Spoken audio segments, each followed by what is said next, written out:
O PIB de 2013, apresentado com estardalhaço, anuncia que o agronegócio salvou a economia brasileira. Ele fez a alegria dos que se beneficiam politicamente com esses números e dos que fazem bons negócios sem considerar a vida dos outros. O PIB não considera, por exemplo, as pessoas que contraem todos os tipos de enfermidades, inclusive o câncer. Não considera o custo do tratamento dessas doenças, as vidas que se perdem, a dor das famílias. Para eles, só conta o capital. Não se discute qualidade de vida nem a destruição da natureza. Só vale o mundo dos negócios. Eles estão contaminados pelas estatísticas mentirosas que mascaram uma guerra contra a vida. Em 2011, éramos cerca de 20 entidades. Hoje somos muito mais. Um imenso conjunto da sociedade luta contra o veneno que nos mata um pouco a cada dia quando consumimos alimentos contaminados pelos agrotóxicos.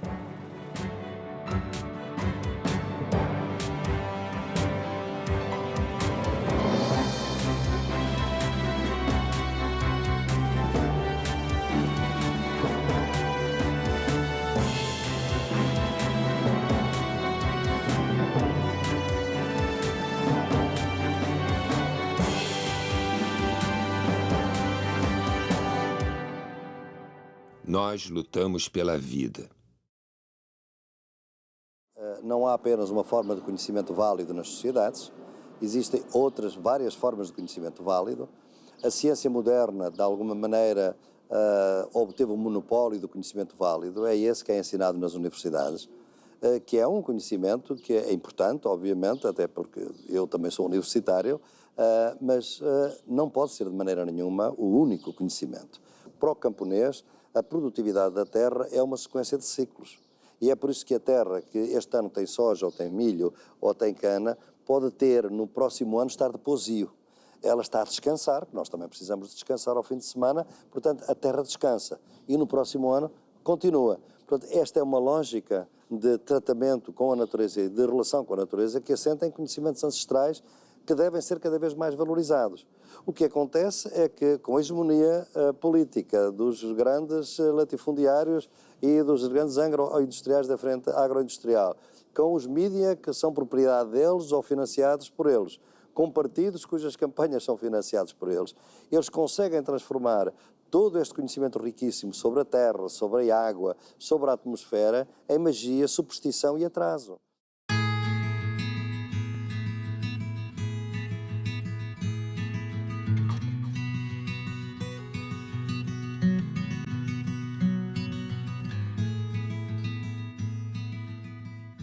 Nela, até agora, não podemos saber que haja ouro, nem prata, nem coisa alguma de metal ou ferro. Nem ouvimos. Porém, a terra enche de muitos bons ares, assim frios e temperados. Águas são muitas, infindas, e em tal maneira graciosa que, querendo aproveitar, tacear nela tudo, por bem das águas que tem. Carta a El-Rei Dom Manuel sobre o achamento do Brasil, 1º dia de maio de 1500. Um dos grandes dramas do século XXI será a luta pelo controle da água. Chamada Blue Gold, ouro azul, pelas transnacionais que querem transformá-la em uma commodity a ser negociada nas bolsas de valores. Para a maior parte da população, a água é um bem comum inegociável. Brasil, Venezuela, Peru, Colômbia, Bolívia, Equador, Guiana e Suriname são os 8 países que formam a região amazônica. Eles têm o dever de protegê-la contra a ganância dos especuladores. Nesse cenário de destruição, até a natureza pede socorro.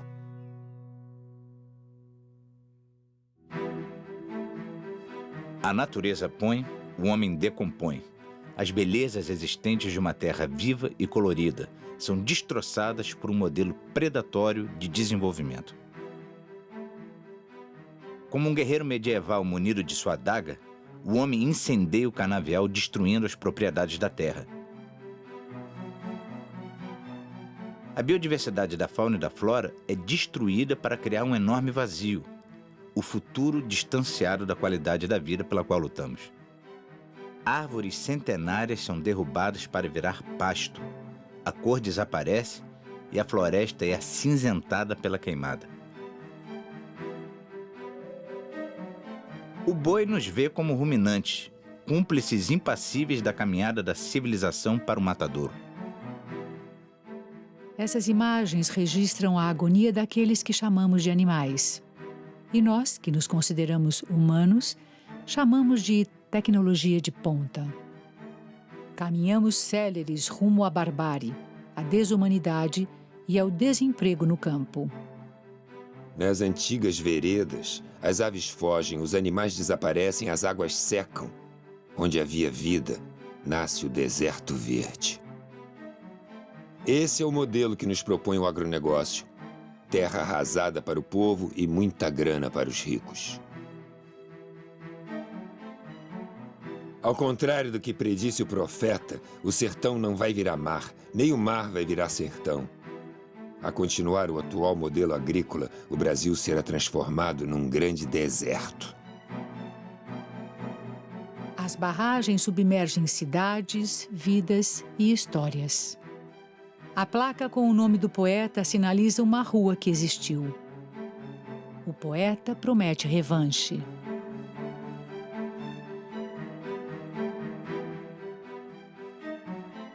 Seus poetas, lá no fundo das águas, vão reconstruí-la, vão reescrevê-la, e ela virá à tona, com limos, com magmas, e nós, homens mortais, vamos arrancá-la das águas, como nasce uma estrela de outra estrela. Sidônio Muralha, citado por Carlos Drummond de Andrade na crônica Aconteceu em Rubinéia.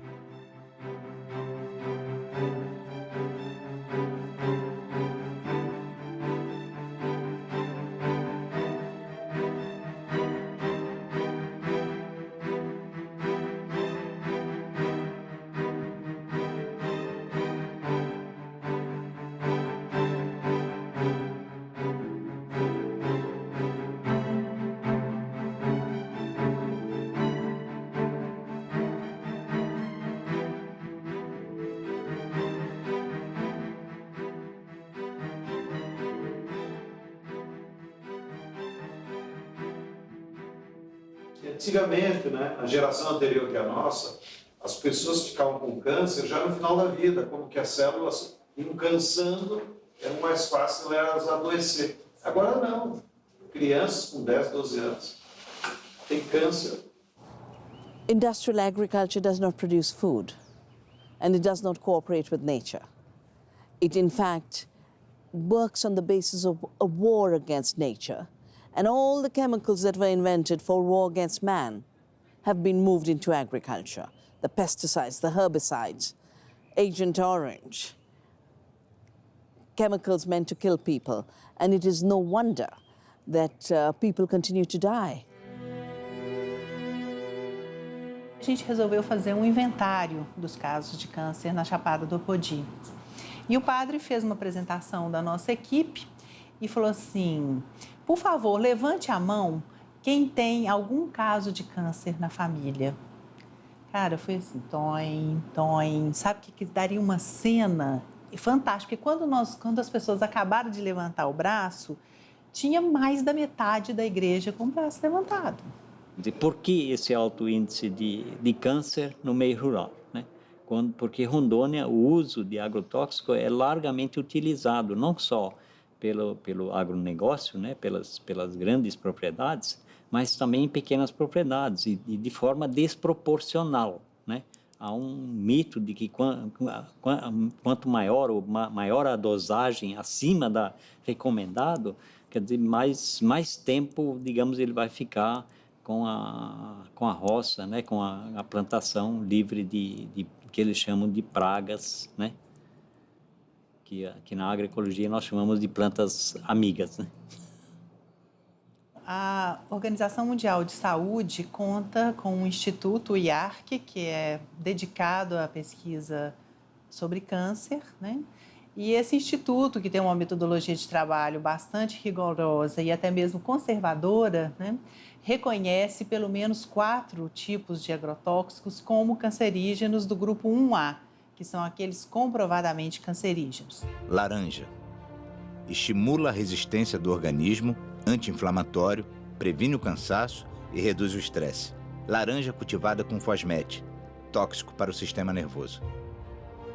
Laranja cultivada com triclorfon, pode causar câncer, geração de fetos anormais, aborto e infertilidade. Banana. Fornece energia, ajuda a circulação e inibe coágulos. Banana cultivada com triclorfon, pode causar câncer e má formação fetal. Banana cultivada com carbofurano, pode causar câncer, puberdade precoce, infertilidade e aborto. Cebola. Ajuda a controlar diabetes, reduzir níveis elevados de colesterol e pressão arterial. Favorece a saúde dos ossos, é anti-inflamatório e combate resfriados. Cebola cultivada com parationa metílica. Pode causar câncer, puberdade precoce, infertilidade e aborto. Maçã, bom para o coração e a memória, previne o câncer. Maçã cultivada com abamectina. Pode causar má formação fetal, aborto, infertilidade e intoxicação aguda. Maçã cultivada com ciexatina. Pode causar câncer. Maçã cultivada com fosmete. Pode causar danos ao sistema nervoso. Hortaliças. Ajudam a combater o câncer, a diabetes e a regular a pressão arterial. Hortaliças cultivadas com acefato. Pode provocar câncer, má formação fetal, aborto, infertilidade e intoxicação aguda. O câncer de bexiga, o câncer de rim, todos esses tipos de câncer são, de alguma forma, apresentam forte associação com a poluição ambiental, com agrotóxico, com contaminação, especialmente por metais, que são essas substâncias presentes nesses agrotóxicos que estão associados com o aparecimento de câncer. A função dos agrotóxicos é ser um elemento de eliminar organismos vivos, né? Eles produzem, dentro de determinadas escalas de contaminação, doenças, que elas podem ser doenças de curto prazo e doenças de longo prazo.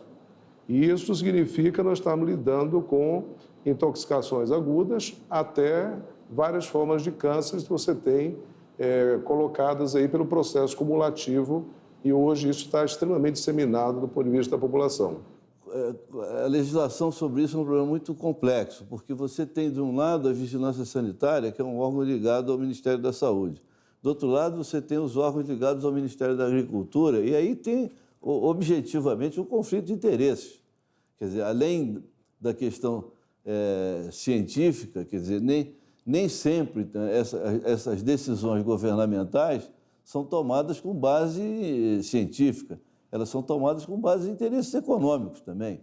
Então, a evidência científica, muitas vezes, não é suficiente para influir numa decisão econômica. E nesse embate entre os interesses do agronegócio e os interesses da saúde pública, frequentemente os interesses da saúde pública são sacrificados.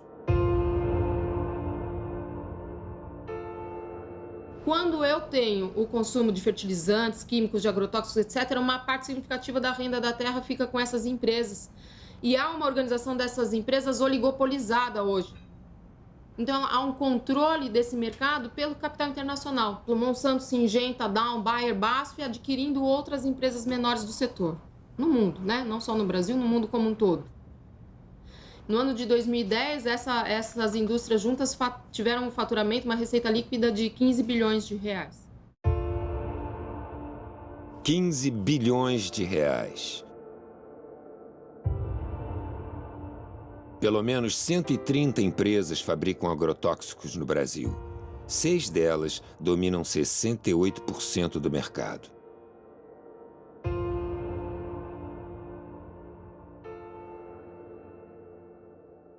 Os males do agrotóxico e a saúde do trabalhador.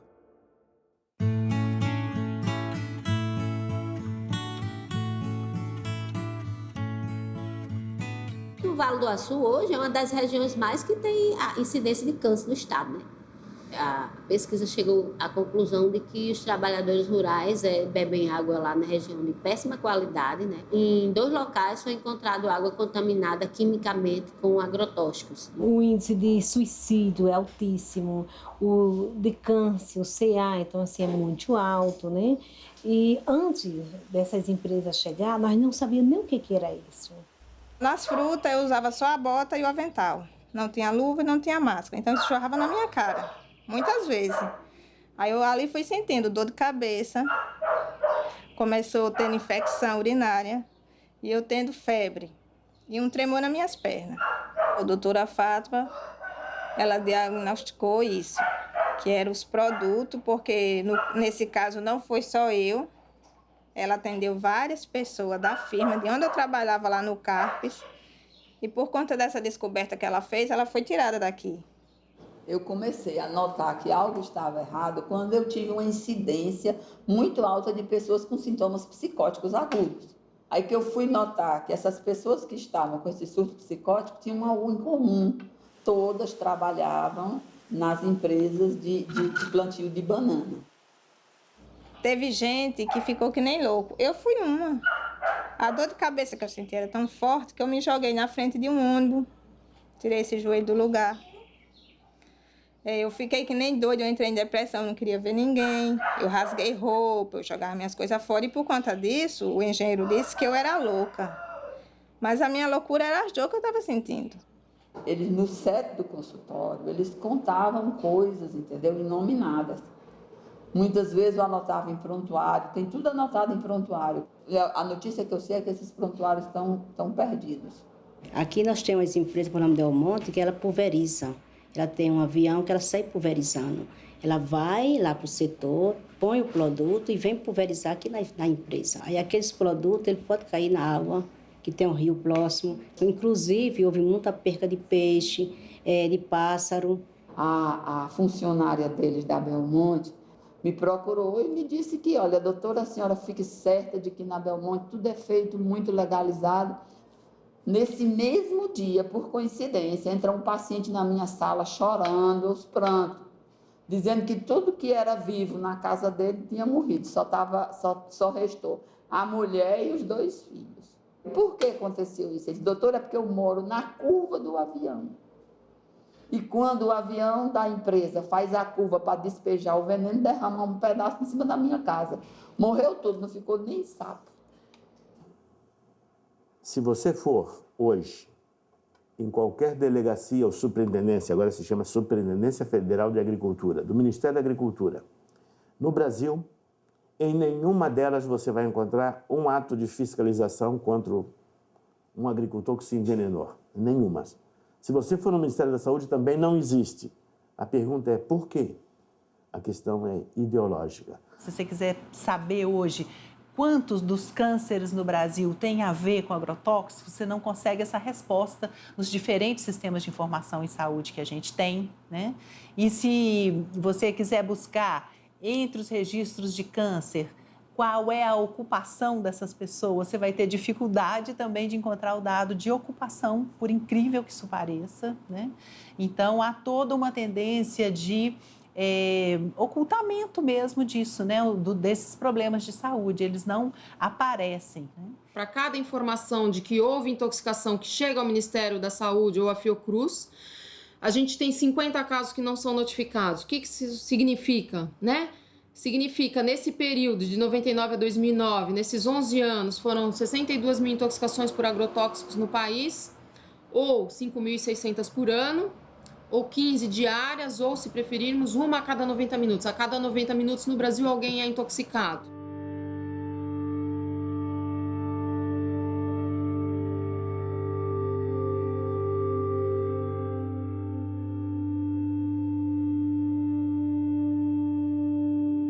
O veneno chega pelo ar, pela terra, é pulverizado, mata de todas as formas. Contamina e destrói o ser humano, pássaros, as abelhas, destrói a terra, polui o ar e a água. Quando se fala em combate às pragas, devemos saber que a praga é o próprio veneno.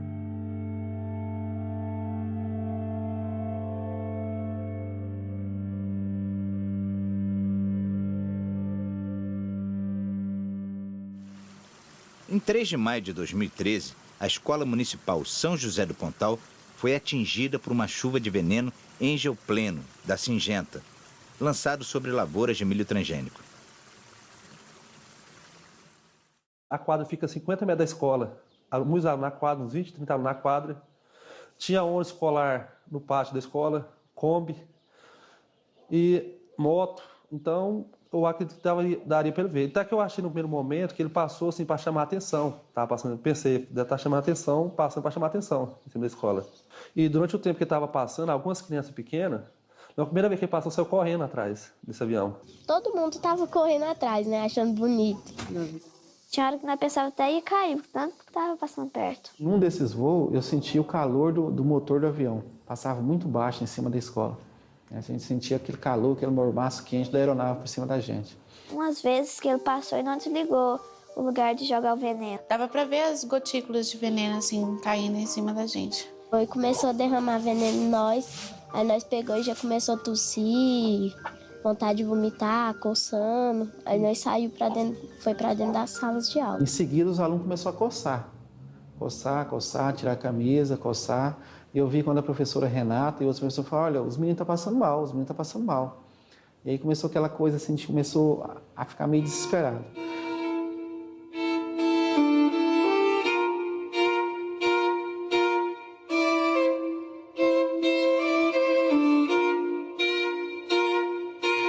Aí eles ligaram da escola pro SAMU, o SAMU veio de encontro com outro ônibus, que eles colocaram as crianças que estavam passando mal mais que os outros dentro do ônibus e foram de encontro com o SAMU. Quando a viatura alcançou, o pessoal parou, fechou a estrada, a GO lá fechou a estrada, e lá mesmo o pessoal do SAMU, bombeiro e ambulância da saúde mesmo que estava indo, começou a fazer atendimento a essas crianças, no meio da estrada lá. As crianças já chegou no hospital com soro, né? Por exemplo, a Luana deu vários desmaios nessa viagem, até mesmo dentro da viatura. Outros já chegaram com oxigênio. Situação assim de pânico mesmo. Senhor Jesus, misericórdia.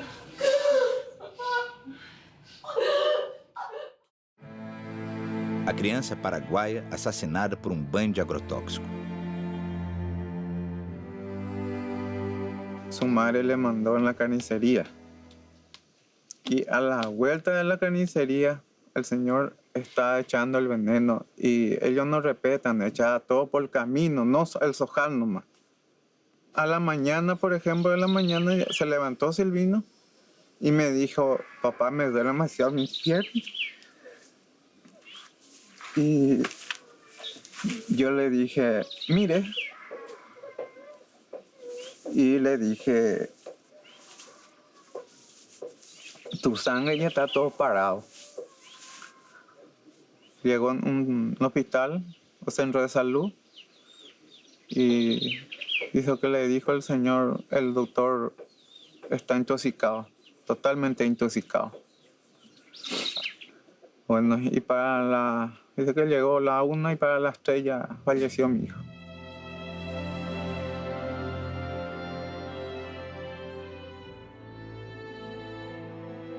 A cultura do tabaco utiliza em média 42 tipos de agrotóxicos, causando uma devastadora contaminação humana e ambiental. Eu estou no fumo desde os 7 anos que o pai começou a plantar. E desde ali, eu estou na lida do fumo, sempre, direto, cada ano. E daí, com isso, eu sinto mesmo em mim que está agravando cada vez mais, né? Nós, aqui na região da Depressão Central, região do Vale do Taquari, região Vale do Jacuí, é a maior região produtora de fumo, tabaco do Rio Grande do Sul, né? Os vizinhos ali para cima também tem. que fico mal, dá dor de estômago, vomito, fico bem ruim quando colho o fumo. Nós tínhamos uma carreira de abacate ali em cima, faz tempo, mas morreu tudo. Está no ar o veneno, nas águas, por tudo, não tem. As pessoas não têm mais como se escapar também. Olha, das vezes que eu fiquei ruim, eu acho que foi da consequência do fumo. Porque eu estava lidando no fumo, dá um vômito tão forte, né? E um mal-estar, uma tonteira que eu acabo indo pro posto, né? Fazendo um soro daí. A servidão torna os plantadores de fumo totalmente dependentes das fumageiras.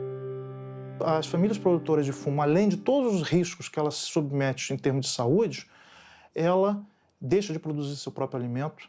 São famílias que não têm mais vida comunitária, porque é um tipo de trabalho que alguns chegam a usar o termo servidão. É um termo bastante forte, mas é um estilo de servidão, porque não tem nada a ver com a lógica camponesa de organização do trabalho. Cada família, na sua propriedade, trabalhando para uma empresa. Arresto. Dona Eva da Silva, um caso exemplar. Quando a família ela não cumpre a estimativa, ou até mesmo não tendo nenhum problema, quando a família não está entregando o seu produto, a indústria tem um respaldo jurídico que é fazer o aresto. O que é o aresto? O aresto é uma medida judicial que a empresa tem legalidade para fazer, que ela busca junto com o juiz uma autorização para ir lá arestar, buscar do galpão do agricultor para a sua empresa o fumo. Mataram a minha mãe com ordem da justiça. Ela não tinha uma conta. Tá aqui as notas fiscal. Tá aqui os negativos do último ano. 0. Insumo 0. Prestação de forno 0. Tá aqui as notas fiscal. Daí a empresa vai com um respaldo policial, vai oficial de justiça, vai funcionários da brigada, né, policiais acompanhar os funcionários da empresa para ir lá buscar o produto. E a dona Eva, mesmo alegando que não tinha dívida, né, eles, não, nós vamos carregar o teu fumo. E ela disse, não, se vocês carregarem o meu fumo, eu vou me matar. E assim ela fez. Começaram a quebrar a porta do galpão, começaram a carregar. Ela veio atrás da casa, tinha uma parreira com uva, com tanque, pegou uma corda, se enforcou, ficou em pé. E ali ela morreu em pé. Por causa de uma fumageira.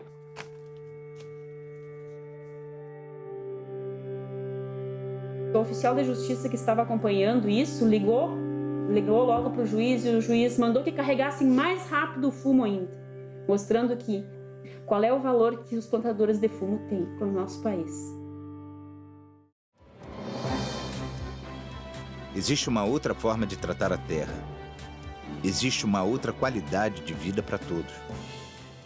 A campanha permanente contra os agrotóxicos pela vida, na verdade, ela é um instrumento do conjunto da sociedade para poder enfrentar o modelo hegemônico do capital de atuação na agricultura, que é o agronegócio. Uma das tarefas da campanha é explicitar os problemas causados pelos agrotóxicos para que a população possa se posicionar criticamente em relação a esse tema. E diante disso, não adianta, né, a gente ficar só na crítica. E aí vem a segunda parte da tarefa da campanha, que é anunciar para a sociedade a proposta alternativa, que, ao nosso ver, como campanha e as organizações que dela fazem parte, nós acreditamos que a agroecologia é essa alternativa possível. Essa fazenda não é uma fazenda que eu comprei e estou preservando. É uma fazenda que eu comprei totalmente degradada e eu estou aos poucos tentando recuperar o que ela já foi. A ideia é que no futuro esses morros todos sejam matas fechadas, né, que a gente tenha e que essa mata com a chuva jogue toda essa matéria orgânica para a lavoura, né, enriquecendo mais ainda o nosso solo. A vantagem da agricultura orgânica é que você, num espaço de terra pequeno, quanto mais fértil ele for ficando, mais produtivo ele vai sendo. Por que o agronegócio precisa de tanta área? porque ele vai desertificando, então ele precisa abrir novas áreas. Nas novas áreas ainda existe alguma fertilidade. Hoje eu estou produzindo uma média de 30 produtos, já chegamos a ter 100 produtos, a ideia é voltar a ter uns 60 produtos. Tem a coisa do gado, né, que é tratado com homeopatia, fitoterapia, né, o controle de verme, o controle de carrapato, é tudo feito através de ervas. O leite é totalmente limpo, né, a gente faz um queijo, né, de alta qualidade também. O interesse, cara, é que a pessoa, o que eu como, minha filha pode comer. Né? Agora você vai numa fazenda convencional, você não colhe um negócio e dá para sua filha. Chega num produtor de morango e fala, come um morango desse que você está plantando. Eu duvido que o cara coma, não come. O encontro de agricultura orgânica, a gente costuma falar que é o encontro do bem. Ali está todo mundo preocupado com a qualidade do que a gente vai comer. Ninguém está preocupado em se dar bem com o outro, ou ficar mais rico ou menos rico. Eu quero deixar para minha filha alguma coisa que seja preservado, que seja sustentável, que ela possa ter orgulho. Eu estou preservando as minhas águas, eu estou preservando a minha mata, estou preservando meus animais, eu estou preservando a floresta, eu estou preservando nossa saúde. Existem alternativas para nos alimentarmos com qualidade e sem riscos de contaminação. Estes são os orgânicos cultivados em Paracambi, no estado do Rio de Janeiro. Neste sítio onde a cultura é orgânica, os animais não vivem confinados e tudo inspira qualidade de vida.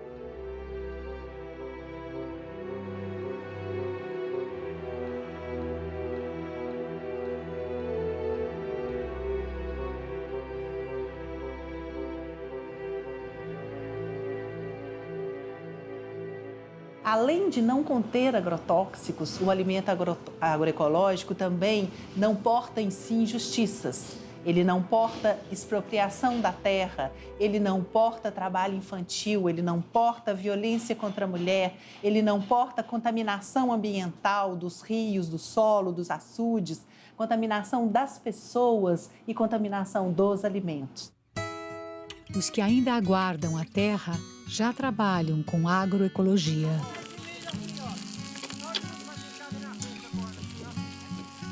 A gente foi parar na beira da estrada, na pista, em busca de um sonho, de ter terra, como os acampamentos. Aí um belo de um dia apareceu um amigo da gente, aí ficou sabendo daqui do Mangue Estivo. Aí chegou lá, comentou pra gente, a gente se interessou e veio. E hoje nós estamos aqui, plantando.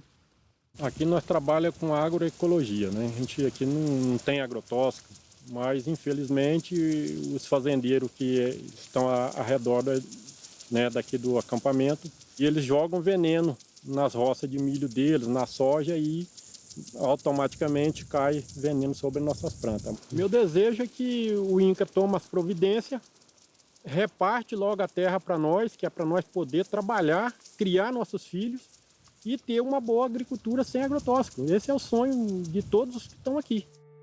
Ao lado da fazenda onde o verde floresce, vemos uma plantação queimada pelo uso de herbicidas e pesticidas. Até as cores esmaecem.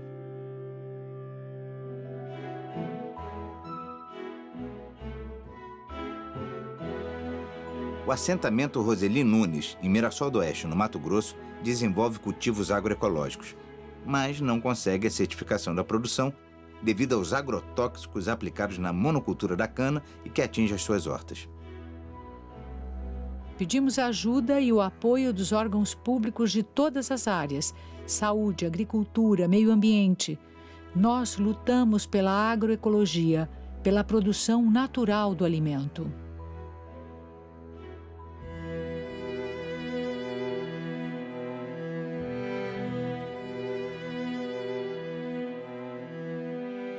A minhoca é um dos melhores adubos que a natureza conhece.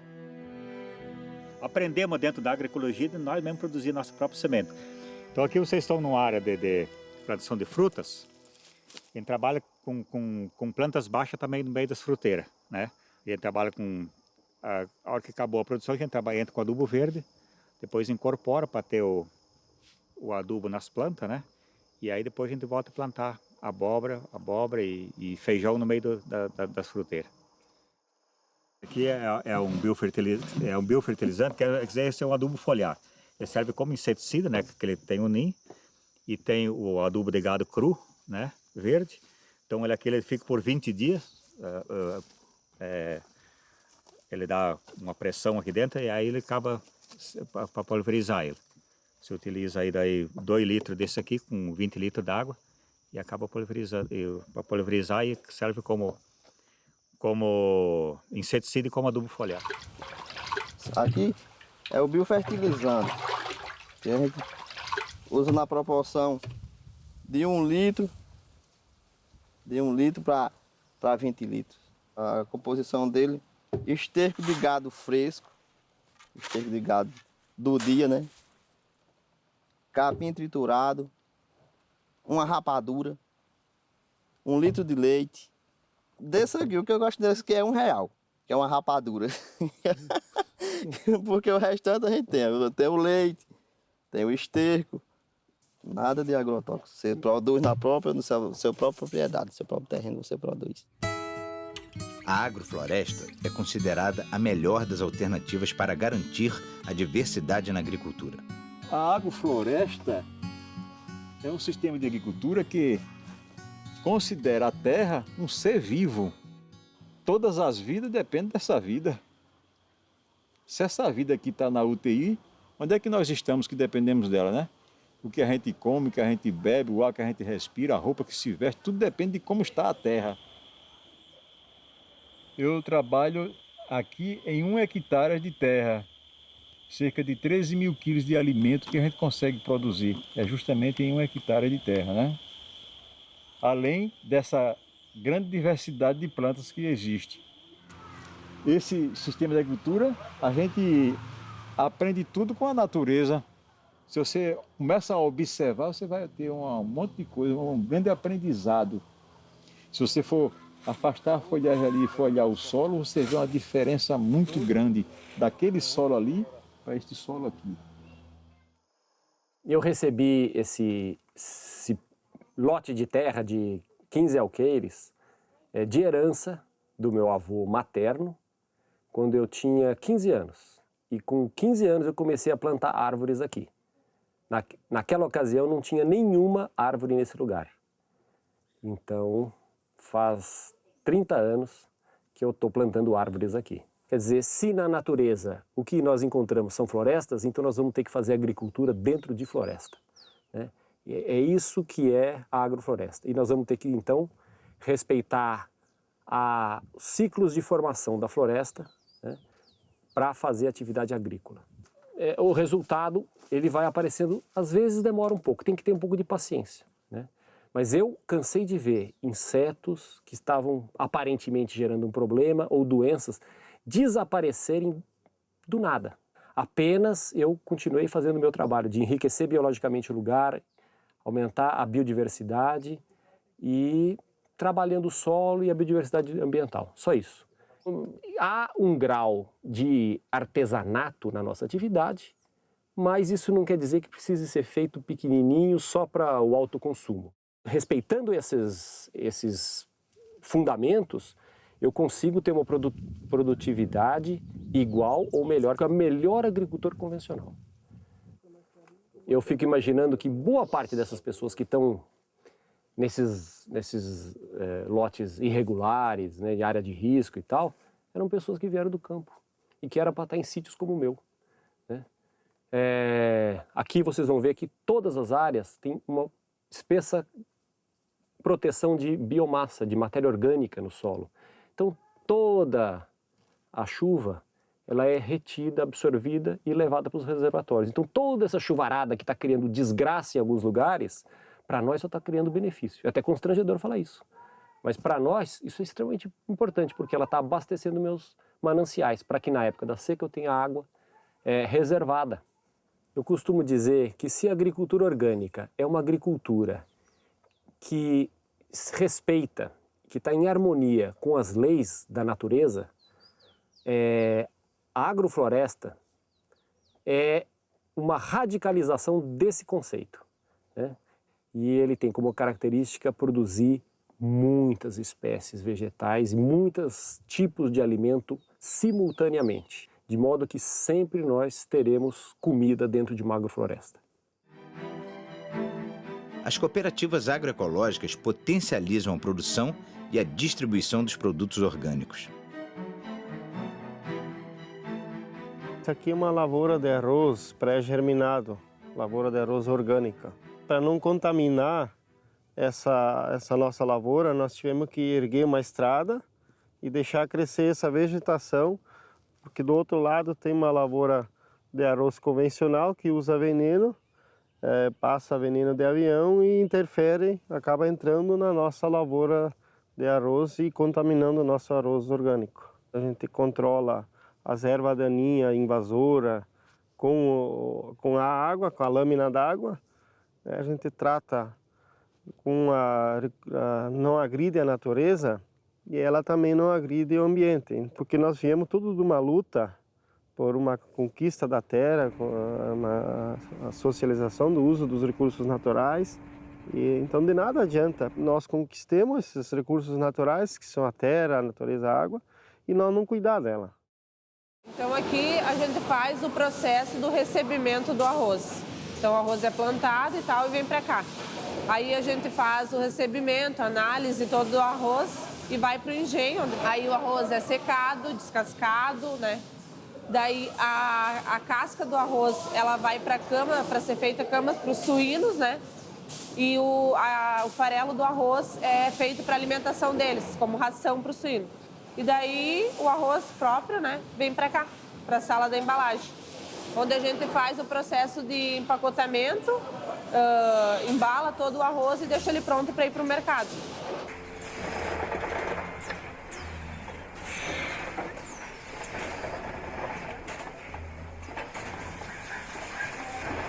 Somos organizados hoje em 48 grupos, somando 428 famílias produtoras, organizado em 4 cooperativas e numa central, que organiza a gestão da produção, que organiza as famílias, que organiza a produção da semente, a capacitação dos agricultores para a produção da semente e leva para o consumidor final um produto saudável, sem o agrotóxico, sem nenhum conservante químico ou biológico.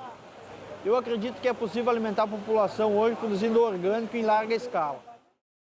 La agricultura industrial de monoculturas solamente produce 30% de los alimentos que nosotros comemos en el mundo. Y es una comida de no buena calidad porque tiene transgénica y tiene también pesticidas, ¿no? El 50% de la comida que se come en la humanidad es producida por los camponeses, que controlan 20% de la tierra. Imagina que você agora dá 50% de la tierra a los camponeses.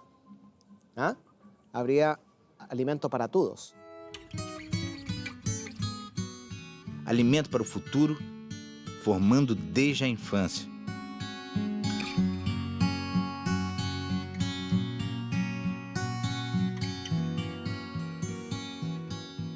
A merenda escolar, a gente recebe um recurso, né? E desse recurso a gente tem uma porcentagem que vai comprar da agricultura familiar. E a gente compra aqui da região, né? Das famílias assentadas. Porque a gente entende que essa alimentação que é produzida aqui nos assentamentos são de boa qualidade, até porque elas são orgânicas, né?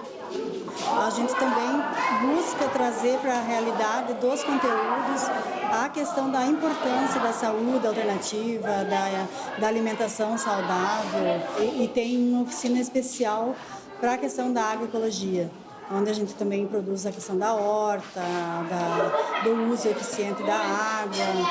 É de uma importância prioritária e fundamental para realmente conseguir divulgar e também fazer com que as famílias, as pessoas se conscientizem da importância de uma alimentação saudável e também do meio ambiente, né? Aproximando o produtor do consumidor. As feiras agroecológicas.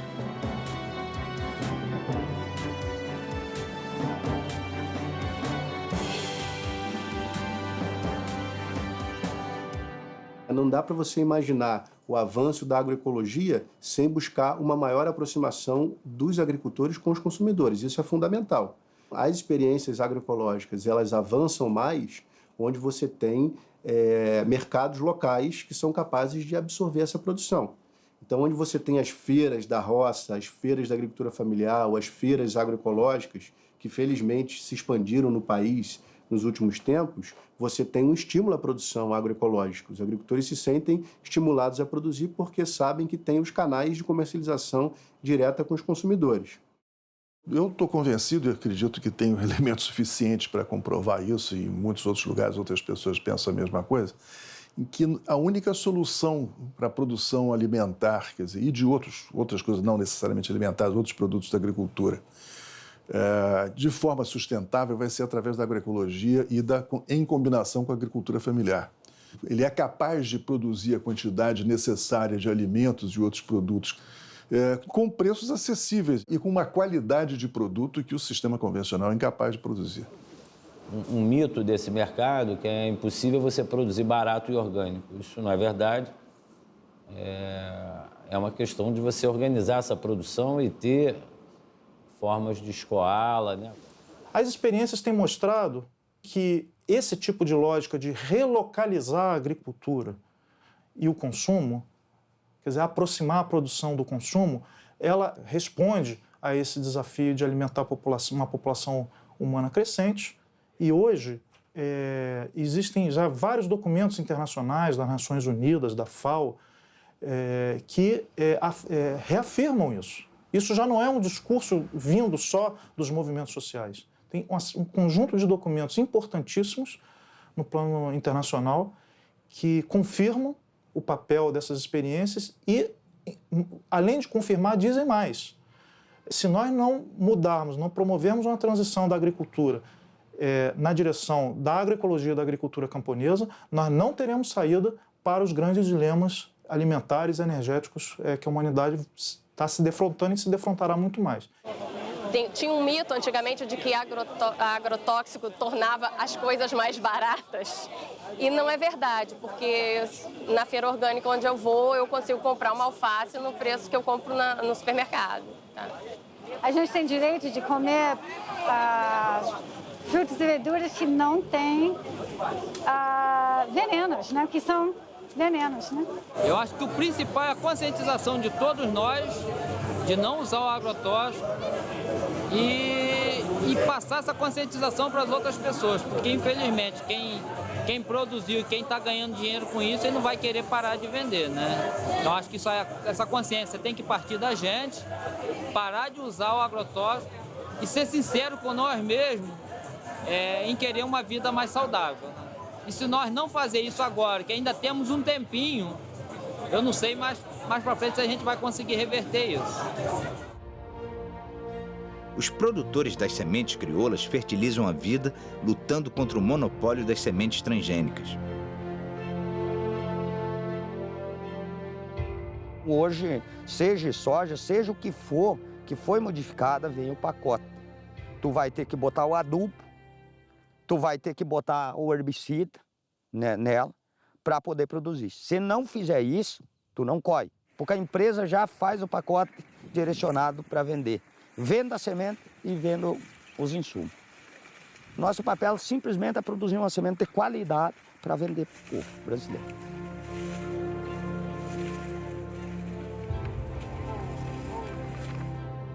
Uma ideia que a gente criou, que a gente produzir e não cobrar muito caro. Porque senão o pobre, aquele está com menos condições financeiras, ele vai acabar comendo veneno igual. Então a gente precisa fazer alguma coisa para contribuir com o pessoal também, né?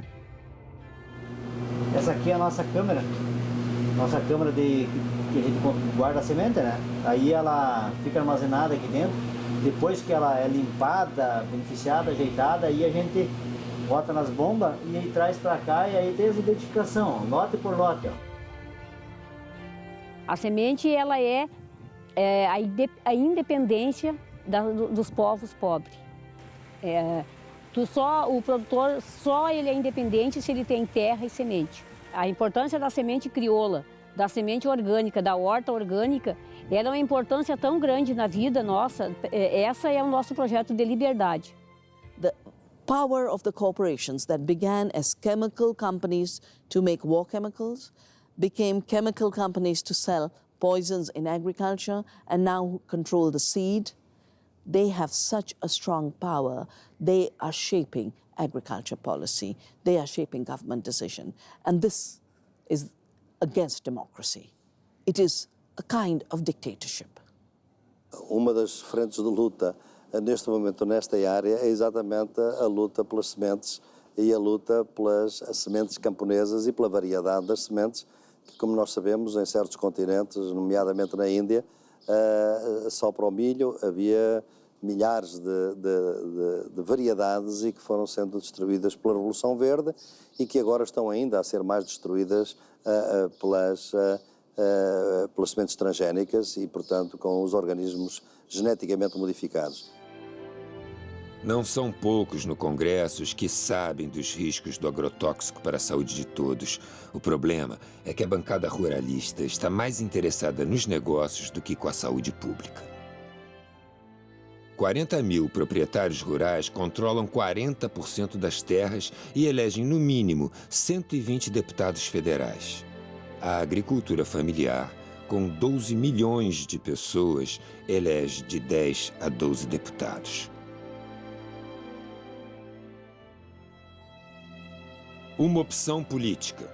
O Ministério da Agricultura recebe 10 vezes mais recursos para cuidar do agronegócio do que o Ministério do Desenvolvimento Agrário usa para cuidar dos pequenos agricultores. Enquanto o agronegócio cria commodities para exportação, o pequeno agricultor põe comida na sua mesa.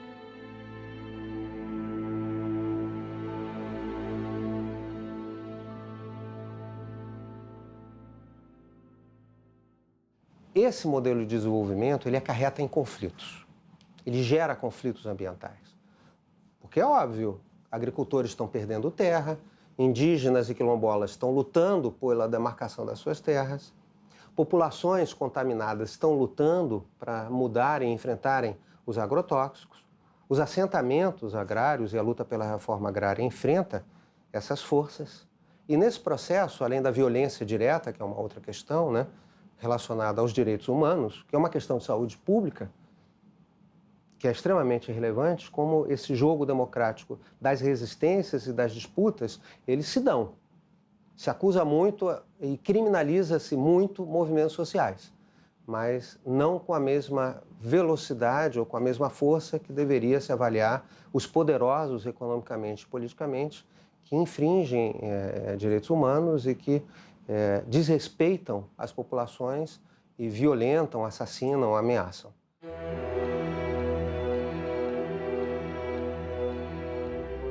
A aldeia gameleira Tapuia Cariri, em São Benedito, na Serra Grande da Ibiapaba, no Ceará, é composta por 130 famílias. A comunidade está na área há 150 anos, é reconhecida como indígena e luta pela demarcação das terras. Antes não precisava de agrotóxicos, porque plantávamos utilizando os nutrientes que a terra nos oferecia. A Mãe Natureza nos oferecia os alimentos necessários e isso foi tirado com a desmatação para plantar hortas. Socorro! Pedimos a todos os órgãos públicos e federais que nos ajudem a acabar com o uso dos agrotóxicos, pois precisamos de ar puro, águas limpas e terras férteis. Nosso maior sonho é ter liberdade e as terras demarcadas.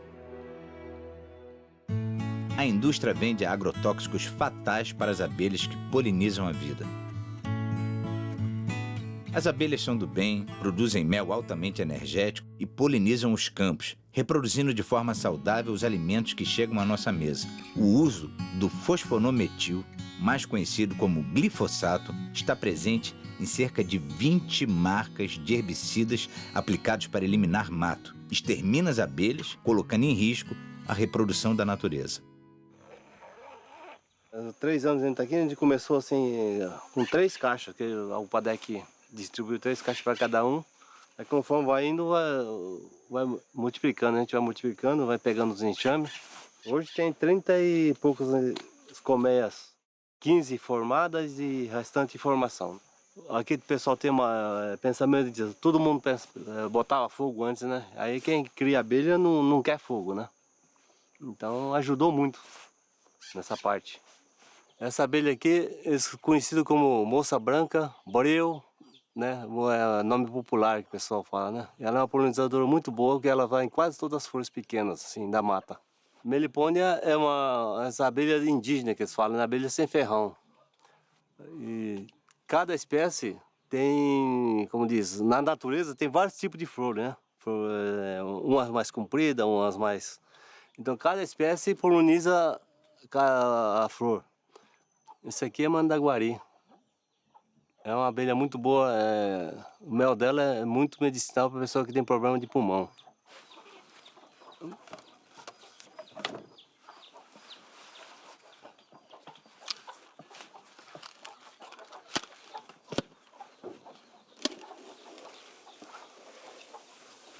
Aqui, ó. Esse aqui é o filhote, né? Esse aqui são os potinhos de mel e pólen.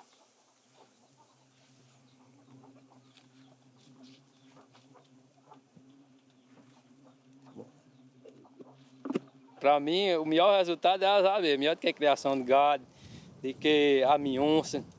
Para mim, eu acho melhor, né? Se cuidar direitinho, sempre dá. Esse ano foi um ano muito fraco, mas ainda tirei quase 6 tambores de mel desses de 200 litros. Isso aqui é uma coisa muito importante que valoriza a propriedade da família, do pequeno produtor. Aqui nós estamos se reunindo com várias pessoas de Alta Floresta. Inclusive tem 6 municípios que vão participar da criação de abelhas sem ferrão. Então aqui vai ser a multiplicação das abelhas, aonde que no momento tiver um plantel de 250 caixas de abelhas, aí que vai ser levado para cada propriedade uma quantia de caixas, aonde vai continuar a multiplicação e a produção de mel. Então é uma coisa importante que vai fixar mais o homem do campo para evitar ele voltar para a cidade, né? Cada fileira dessas aqui nós vamos pôr 50 caixas.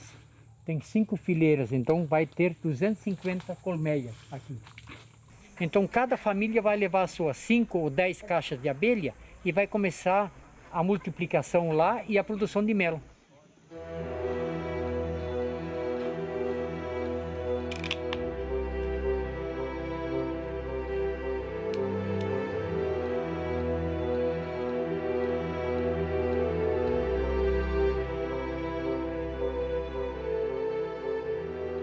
Nós visitamos comunidades, por exemplo, em transição agroecológica, onde está organizada uma cooperativa de jovens que fazem apicultura numa atividade altamente compatível com o semiárido, né? Tem uma forma coletiva de trabalhar, que é de partilha, de crescimento do grupo. Tem uma relação com a natureza que é muito bonita, né? Eles falam, por exemplo, do trabalho que a abelha tem de refazer os alvéolos da colmeia, né?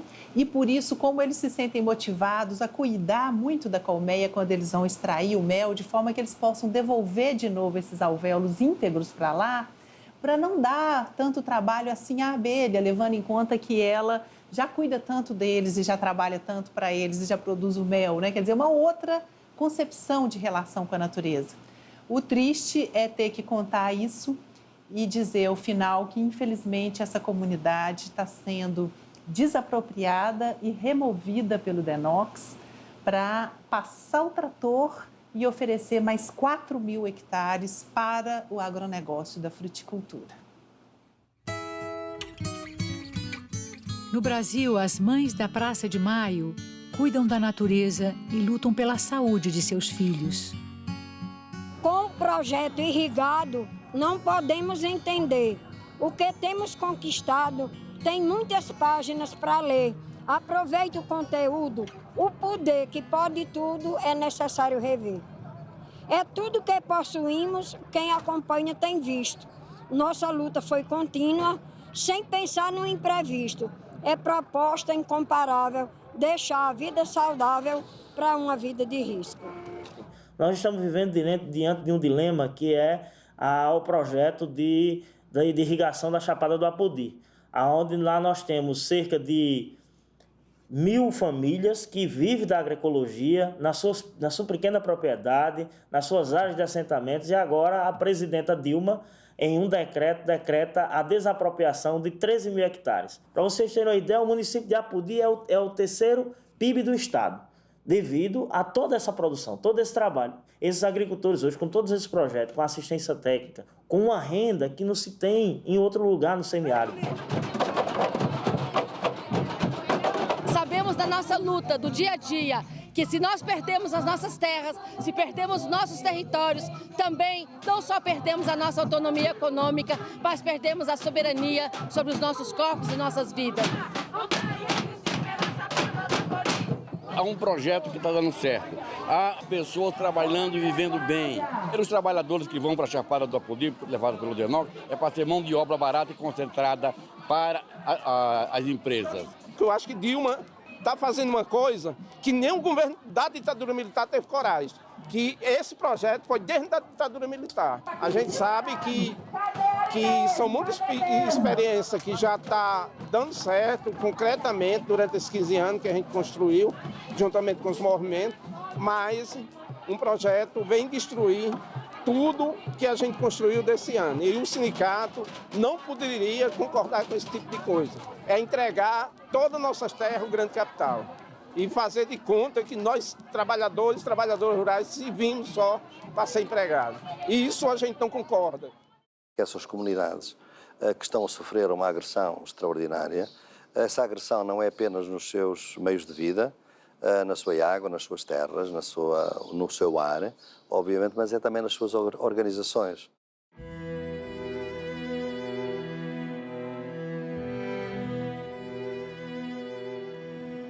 Agroecology is a social movement. Agroecology is a social movement because it re-establishes our relationship with the earth. It brings ecology back into the consciousness of farming. Industrial agriculture makes us blind to the earth and nature's processes. But it is also a social movement because it is attracting very different kinds of people who become agents of change for how we produce agriculture and how we produce our food. Essas manifestações de resistência, elas se articulam em rede, né? Elas se apoiam mutuamente, elas trocam as experiências, elas buscam fortalecer umas as lutas das outras, né? E que vem na agroecologia uma resistência contra esse modelo dominante de agricultura, que é o modelo do agronegócio.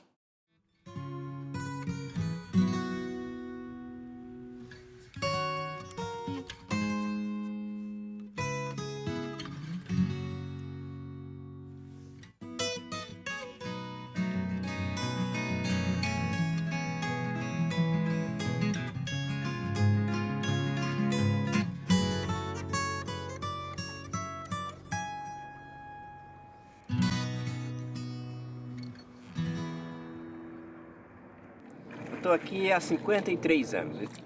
Eu fui o maior defensor da transposição do rio, porque eu achava que transposição, para transpor, tem que revitalizar.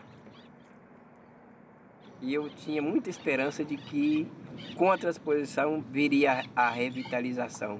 Infelizmente, não está acontecendo. O Rio São Francisco é tudo. O Rio São Francisco trata de mais de 30 milhões de pessoas. O Rio São Francisco é uma mãe. O Rio São Francisco, gente, é um rio da unidade nacional, o rio da integração. O rio, que o único rio que corre para o norte, corre para cima, é o rio que é a salvação do Nordeste. O Rio São Francisco, ele sofre muitas intervenções, né? É um rio de multiusos, né?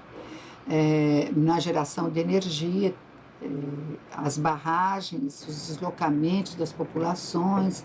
Nessa região do polo de fruticultura, a gente encontrou muitas violações de direitos humanos, né?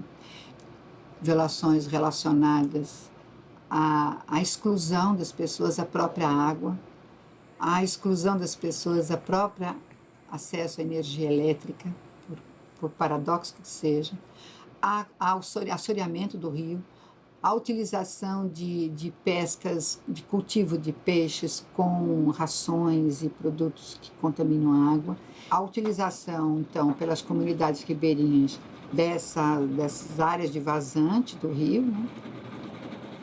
Mas o que mais impacta é a agricultura irrigada. O grosso da água é para a agricultura irrigada, né? A água que faz toda essa irrigação é de São Francisco e ela volta para o subsolo e volta para o São Francisco, com, obviamente, agrotóxicos. Então, são vários os estudos que existem mostrando a contaminação do rio São Francisco, né, por agrotóxicos. More than any other activity, agriculture is totally dependent on nature. Without soil, you don't have food. Without sun, you don't have food. Without water, you don't have food.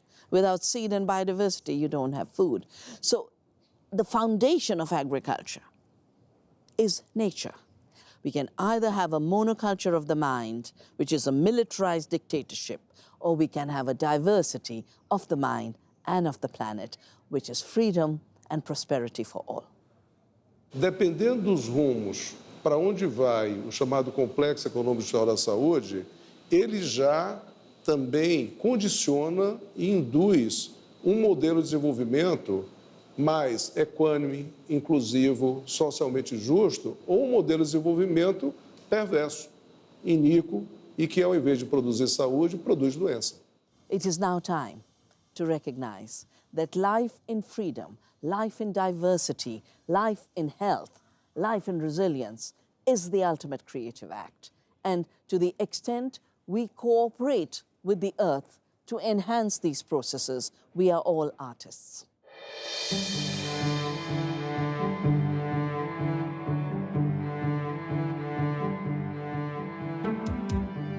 Já se trata de escolher em que mundo a gente quer viver. Se em um mundo de beleza e liberdade ou em um mundo de exploração, doenças e terra arrasada.